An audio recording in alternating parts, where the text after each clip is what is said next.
இன்னைக்கு சூப்பர் டேஸ்டியான பருப்பு உருண்டை குழம்பு எப்படி பண்ணுறதுன்னு பார்க்கலாமா? இது பண்ணுறதுக்கு கடலைப்பருப்பு வரமிளகாயை ஓவர் நைட் சோக் பண்ணி வச்சுருக்கேன்.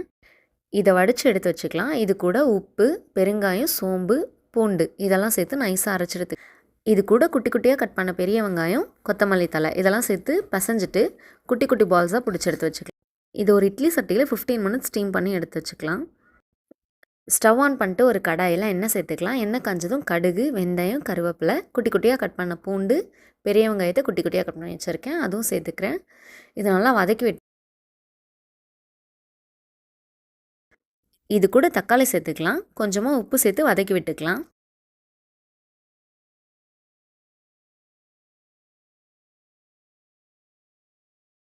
இப்போ மசாலாலாம் சேர்த்துடலாம். மஞ்சத்தூள், மிளகாத்தூள், சாம்பார் தூள் இதெல்லாம் சேர்த்து நல்லா கலந்து விட்டுக்கலாம்.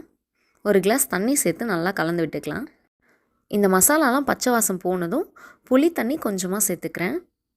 இது ஒரு கொதி வந்ததும் ஒரு மிக்சர் ஜாரில் துருவன தேங்காய், சீரகம், சோம்பு சேர்த்து அரைச்சி எடுத்து வச்சுருக்கேன், அதையும் இது கூட சேர்த்துக்கலாம்.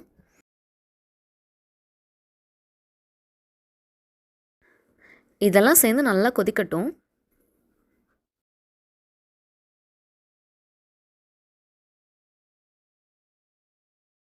தேங்காயில் இருக்க பச்சை வாசம் எல்லாம் போனதும் நம்ம வேக வச்ச பருப்பு உருண்டையை இது கூட சேர்த்துக்கலாம்.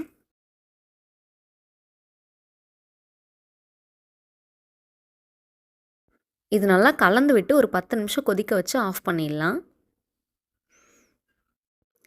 அவ்வளோதான், சூப்பராக ரெடி ஆகிடுச்சு. கண்டிப்பாக நீங்களும் இந்த ரெசிபி உங்கள் வீட்டில் ட்ரை பண்ணி பாருங்கள். வீடியோ பிடிச்சிருந்தா அப்படியே ஒரு லைக்கை தட்டிட்டு சப்ஸ்கிரைப் பண்ணிக்கோங்க.